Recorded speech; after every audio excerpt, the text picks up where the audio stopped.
Assalamu alaikum warahmatullahi wabarakatuh.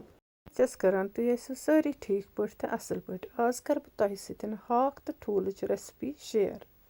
Yaparin haakh ye chhas bah karan saaf wani kati karo ye saaf. Tu vichu saaf karitan chhalo wani asal paathan 2-3 graai chhalo ye haakh.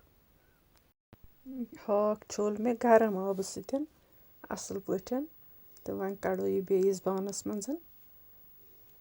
छलित करित कड़ो ये base बानस मंज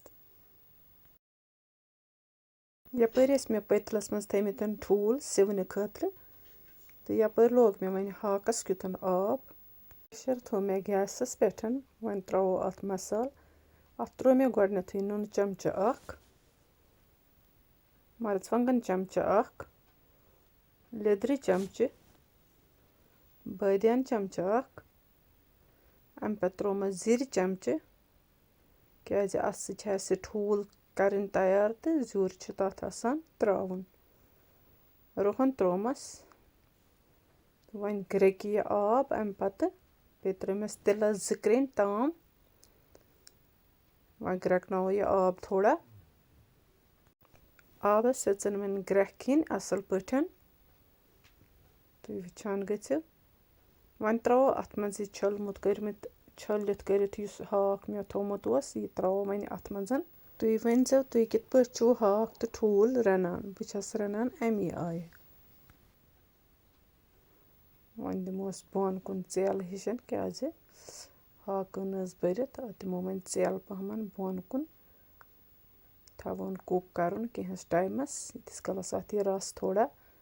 bone पहम वस क्या नत precious खसान पेट किन रस तो गचान प्रॉब्लम तम सतन यपर ठूल तह ग्रेकान तुम वो हाक तह असल पठन ग्रेकान हाक कमिस कमिस पसंद ज़्यादा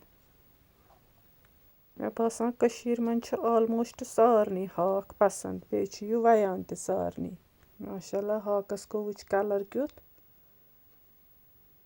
यपर तुज मे ठूलन त कंड असल पठन वन करो इन प्रिक कांट सतन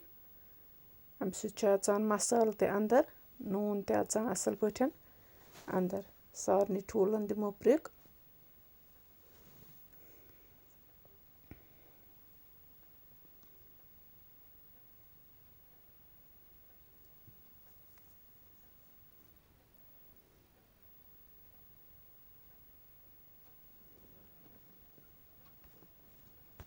हाकस हेतुन आब चमन तो वन थो मे अत पे सीटी यपर लोग मे फरे बन अत मज त्रो मे तील तील मे गोडनेथै कारित थोमुत तील मे गोडनेथै कारित थोमुत यह गस थोड़ा गरम हिu तो अत मज त्रो वन ठूल तो करो यम असल पट फ्राई त्रो अत मज लेदरि चमचन क्या अत वथान पोतुसन छिक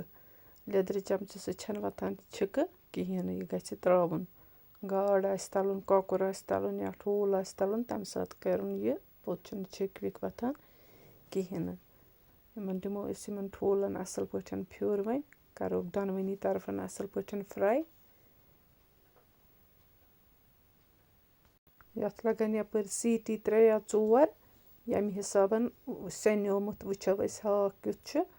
तमी हिसाब दिमो यथ सीटी तो यपर ठूल त गचान फ्राई तुम वो ठूल त गई असल पठन फ्राई दोनवनी साइडन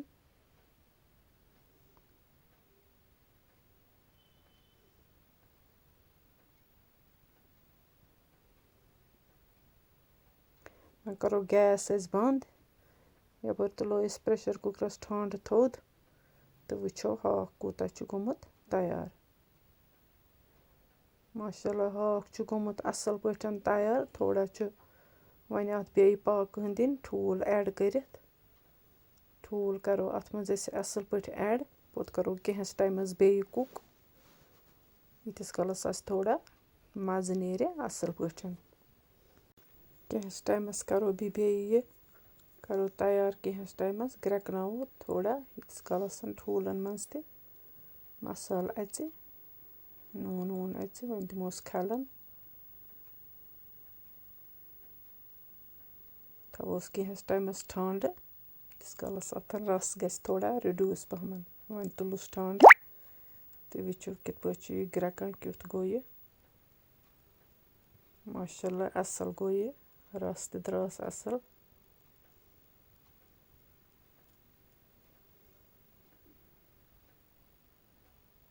वन करो इस सर्व बतस मन खेमो वन माशाल्लाह हाक वारिया असल गोमुत अगर तुम मेरी रेसिपी पसंद आमत प्लीज़ लाइक शेयर सब्सक्राइब कर भूल जब कहें बे कर कमेंट कमेंटन मज वन कत गलती कत गलती अल्लाह हाफिज़।